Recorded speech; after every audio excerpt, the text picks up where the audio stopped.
Hello friend, मैं नीलू लोक गायिका गीत अपने यूट्यूब चैनल पे आप सभी दर्शकों का स्वागत करती हूँ। और मैं जा रही हूँ एक मस्त मज़ेदार देवी भक्ति भजन गीत गाने। आप लोग को जरूर पसंद आएगा। मेरे वीडियो को लाइक सब्सक्राइब करना दोस्त, और जो फेसबुक से देख रहे हैं पेज को फॉलो करें और कमेंट करके बताना कि मेरा देवी गीत कैसा लगा आप लोग को।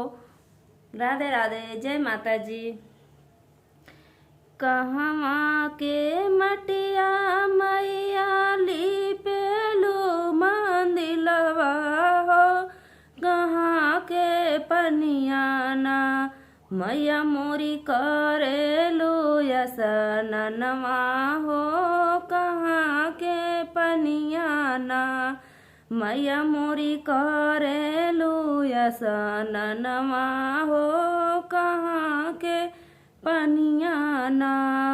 गंगा के मटिया मैया लिपनी मंदिलवा हो, जमुना के पनियाना मैया मोरी कराया सननवा हो, जमुना के पनियाना मैया मोरी कराया सननवा हो, जमुना के पनियाना।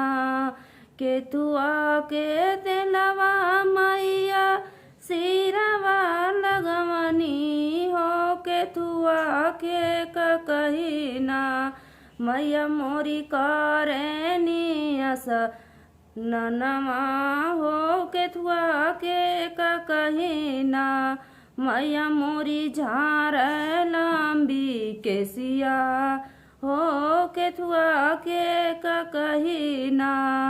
नरियर के तेलवा मैया सिरवा लगवनी हो, सोनवा के ककहीना मैया मोरी झार लंबी केसिया हो, सोनवा के ककहीना मैया मोरी झार लंबी केसिया हो, सोनमा के ककहीना।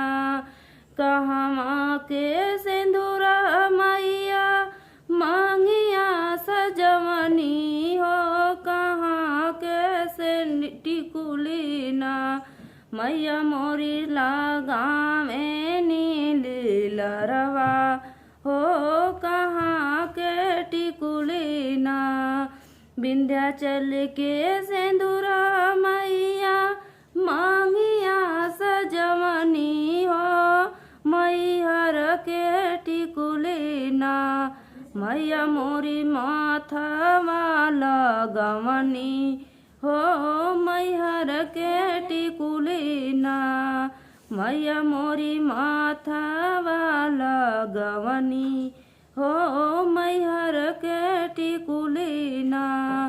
कवने ही पेड़वा मैया डालनी झूलनवा हो, कवने पेड़वाना मैया मोरी लेवनी आसनवा हो, कवने पेड़वाना।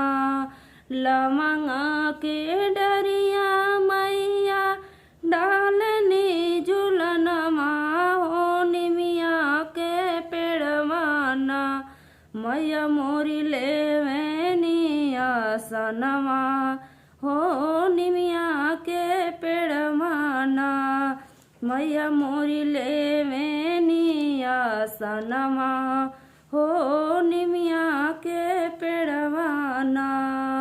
कमन फूलवा मैया मोरी राखसी रहनमा हो, कमान फूलवाना मैया मोरी भावेला भोजनिया हो, कमान फूलवाना मैया मोरी भावेला भोजनिया हो, कमान फूलवाना।